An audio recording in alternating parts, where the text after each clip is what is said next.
Hello, it's Mike with TradeWinds RV Center here to congratulate you on your Flagstaff Shamrock 233S travel trailer hybrid. Actually, we'll walk you around it, show you how to use a few things to get the best out of your camping experience. Let's start by talking about a couple things to think about when you're parking this. On your campsite, you're going to leave plenty of room for this awning.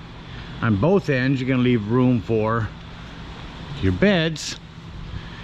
Then on this side, you're going to leave room for a slide and a bed. Then I want you to think about where your power and water connections are going to be. Your power is going to be just above the tires on your off-camp side, and your docking station is going to be here on the rear toward the campsite. So park accordingly so you can utilize facilities at the campsite. Once we arrive and unhook our hitch, first thing we're going to do is level our unit. Unit comes with a power tongue jack. Night docking light should you arrive at night. Should be raised or lower until you're level. Now should you lose power, underneath this rubber stopper here, the thinner of your two hand cranks will get down there on top of a rod and get this up and down if you lose power. Speaking of power, check your battery post every now and then, make sure nothing's wiggled loose. Once you do got your unit level, next thing we'll do is stabilize it. Unit is surrounded by 4 stabilizing jacks, scissors they call them. Got a 3/4 inch hand crank to run these down in just a couple seconds. And I'm going to recommend stabilizing jack pads. Jack pads are going to protect the feet of your stabilizing jacks from dirt and debris. But actually more important, it's going to keep them from sinking into blacktop at some of these campsites when it gets really hot. So get a 4-pack of those, run them down, then run these stabilizing jacks down just until you're taut. Remember, our unit's already level. We only want to bring these down until we've got some resistance on our hand crank and we are stable. Run all 4 of those down, but you got your unit level and stable. We can hook up power and water. Big long 30 amp cord here. Plugs in the side. Blue means you got power. We'll put it in at about 10 o'clock and then turn it to noon and then put on this black washer. And when actually yours turns to about 11. At the end of that 30 amp service, should you need to plug into a 110, you got a 30 to 15 amp reducer that comes in your convenience pack. Got your power hooked up, let's hook up your water. Again, all the way around back here on the rear is going to be your docking station. That campsite you're going to hook up to city water connection. First and foremost, a water pressure regulator. This water pressure regulator is going to reduce the water pressure 40 to 50 psi, protecting the lines in your unit. If you don't know what the water pressure is at different campsites, so always use these. Hook that up, hook up your hose. Don't turn your hose on yet. Let's find your hot water heater. Yours is located up here in the very front on your campsite. And all we're doing at this point is make sure your anon rod's in there. Put some plumber's tape around that, not putty. Putty will gum up. Get some tape around that, get that in there nice and snug. Then you can go ahead and turn that hose on. After that hose has been on for a little while, go inside. May have to open up your slide, but just get inside so you can get into your bathrooms and your sinks and your showers. Open everything up. Get a nice steady flow of water going through them. Shut your water off and you're all set to camp. Besides bringing down our beds, but I'm saying as far as your water, that's all you need. Now let's say you're going to go dry camping. In that case, we're going to fill up our freshwater tank.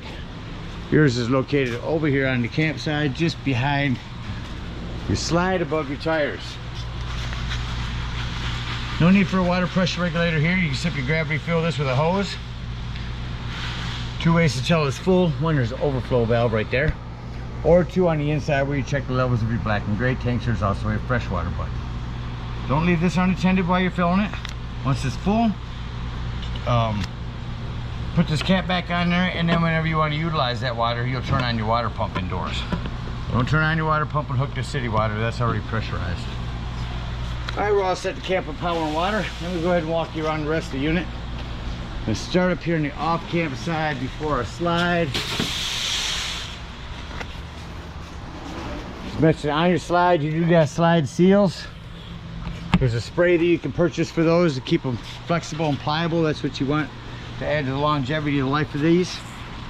Your storage here, again, fresh water, our power, We'll show you how to bring one of these beds down, and then we can bring them all down, the rest of them the same way. I'll get to that in a moment. Black and gray dumps. Talk about that one leaving the campsite. You got a big blue spray port hose, hot and cold water for that. Got one of these beds down. Spare tire has a cover. Little storage back here. Great place to keep all of your cleaning supplies and dumping material. On your dump state or on your docking station here, city water connection, tank flush. We'll utilize that when dumping our black tanks when we're leaving the campsite. Cable and satellite. I'll show you how to use that later. And then antifreeze inlet. That's where you'll put your antifreeze in at when you winterize it. Coming down to your campsite, the awning does have a pitch adjust, but I recommend bringing these in winds and rain. They're great for shade. Low point drain over here. Quick connect LP because your griddle and table will fit here. 110 cable connection for this TV mount. That'll mount on the back of your TV and snap right on there. Got a speaker here, a hood range for your vent indoors. Here's a flue for your furnace. A couple things on that. One, make sure it's never blocked. Two, if you are running your furnace, steer clear of that. It does get hot. And we also sell bug guards for those. In here, your storage area is going to be your griddle, your plate, spray port hose, all of your, these are the legs that go on that griddle. Your hot water heater. If that doesn't seem to be working, come out here and see if either one of these are bubbled up. If they are, simply press them back in. They're a reset. Your propane does have a regulator. Lefty loosey to open. Green means you've got gas. Turns red, you're out. Down here below your propane is your battery disconnect. That will disconnect all the battery power to the unit. That about covers everything out here. Let's bring down one of these beds and show you the inside. Alright, so I'm going to show you. We're going to unlock this and lift up. You see that's going to release that flap up there. And then I'm just going to fold it down. No bars to hold that up. Literally that simple. Do that on all of them going around.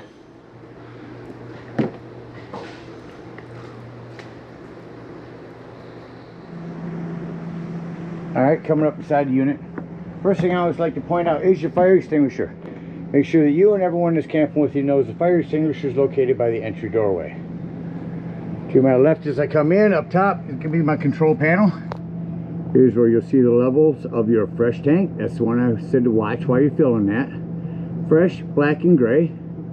Here's your charge, your battery, excuse me. Awning light.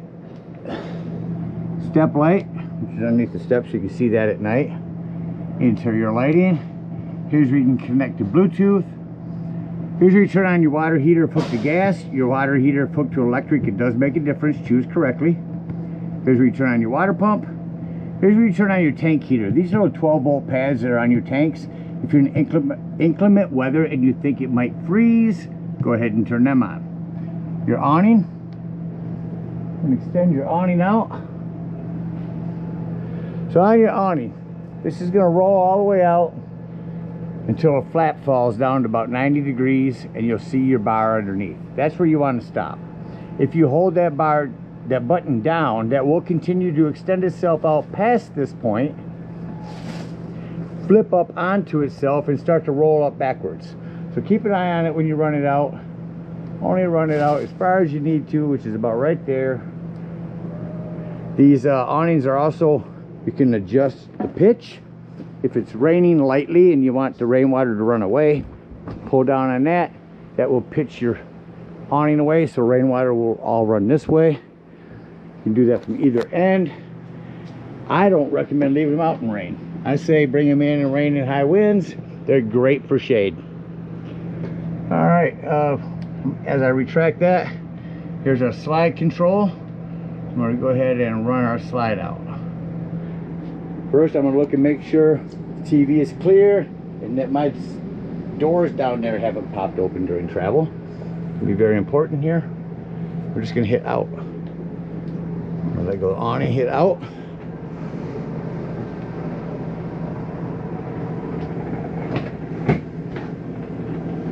As you see this door down here on the bottom and this TV, you want to make sure that them are back out of the way every time that you come in here before opening the slide, and that they're closed before closing it. Once you hear that little grinding noise, it's actually not a grinding, it just sounds like it. It's the slide mechanism saying I'm in all the way or out all the way. Let go of the button. Alright, I'm going to bring your awning the rest of the way in. Shut off my awning light. I tell you, these doors work best when gently slammed. 110 with GFCI reset right here at the door as well. So I showed you how to put the bed down. I'm going to show you how to do it from inside here. Your mattress will be like this. I'm going to pull this bar out of here.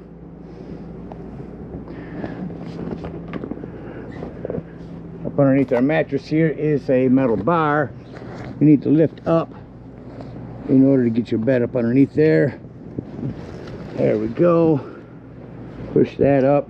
Now grab your bar. You got a curved end, slightly curved, and a straight end.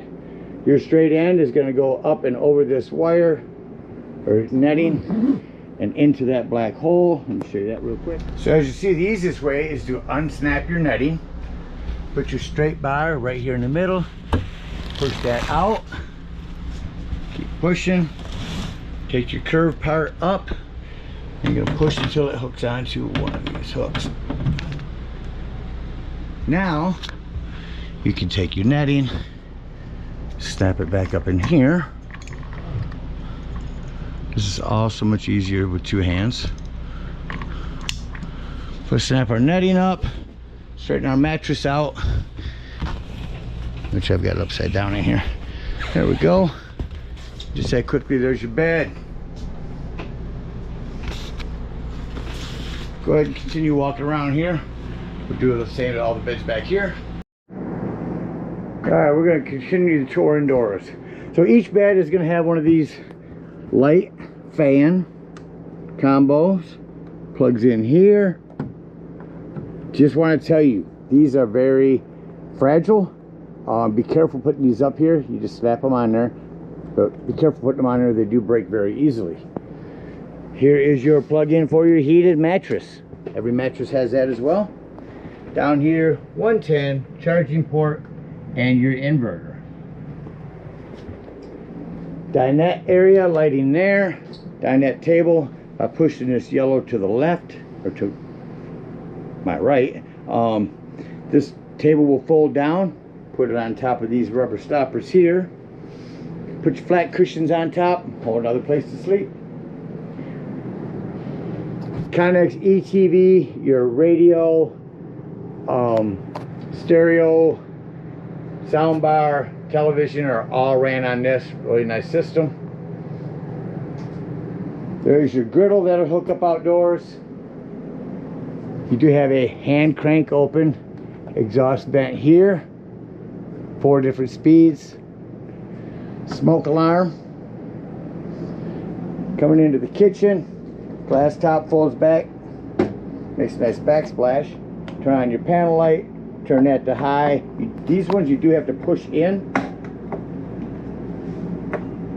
Push in while you're lighting them. Same thing here, you can't just spark it, you do have to push it in while sparking. Same thing on your oven, hit it to the spark, hold it in. Watch your pilot light, make sure it lit before turning it to your desired temperature. Rock that down for a panel light. I've got a fan and a light above your cooktop here. Self-explanatory microwave.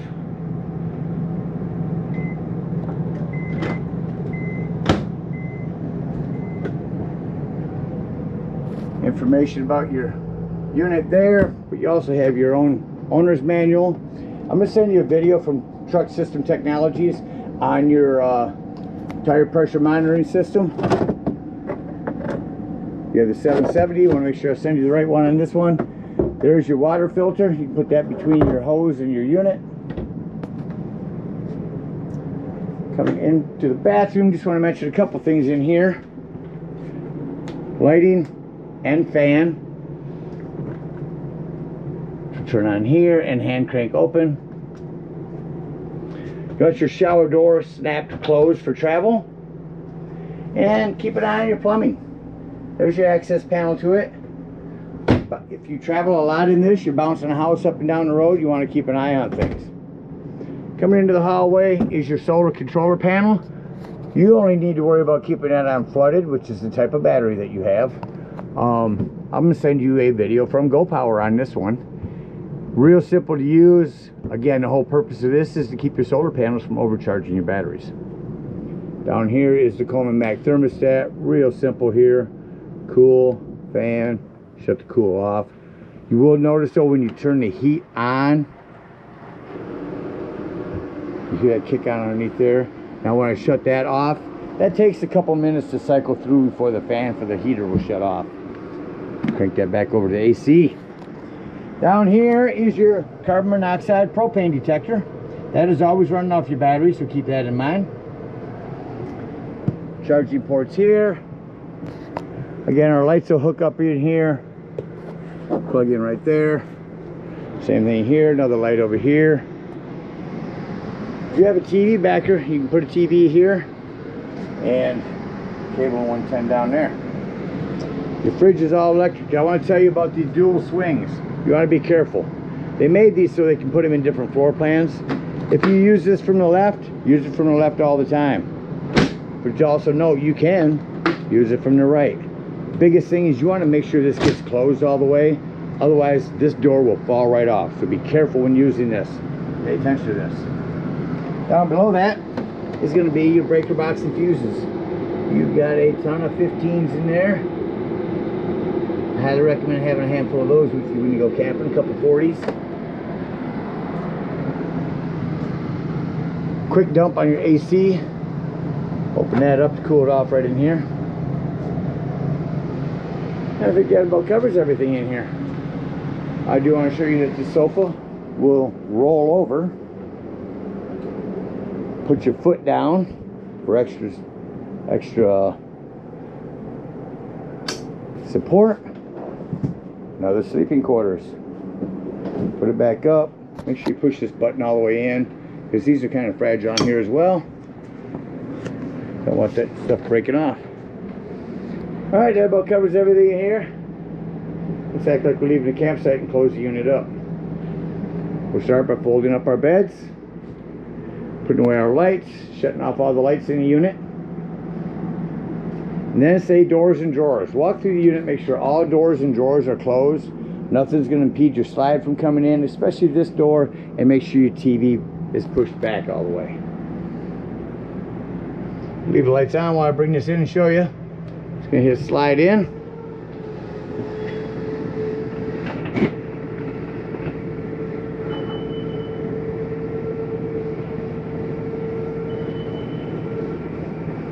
Normally we would have all these down already.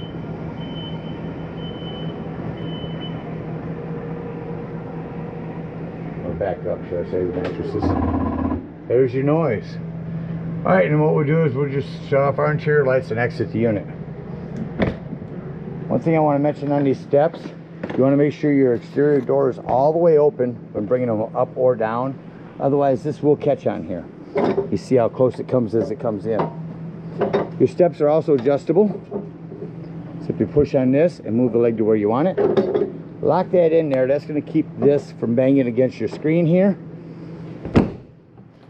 For traveling, we're going to lift and turn this handle, lock and deadbolt your door. But don't lock and deadbolt it yet. We're going to head on up to the dump station. If we are out dry camping, we're going to come over here,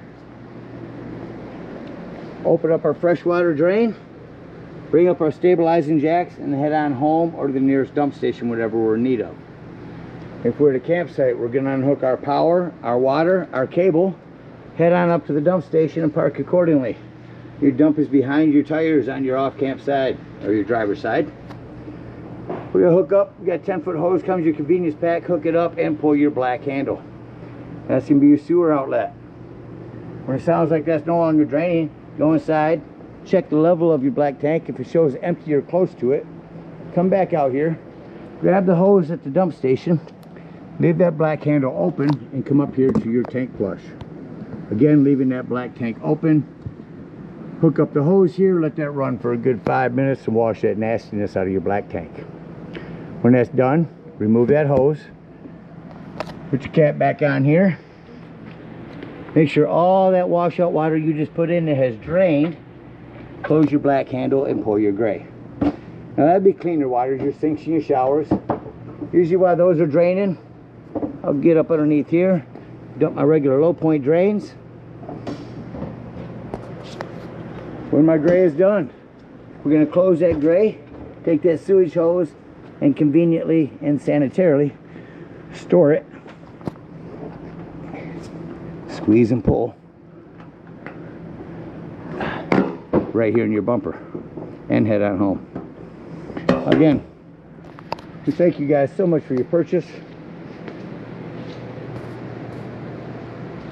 Hope you enjoy this Shamrock for many years to come. Happy camping.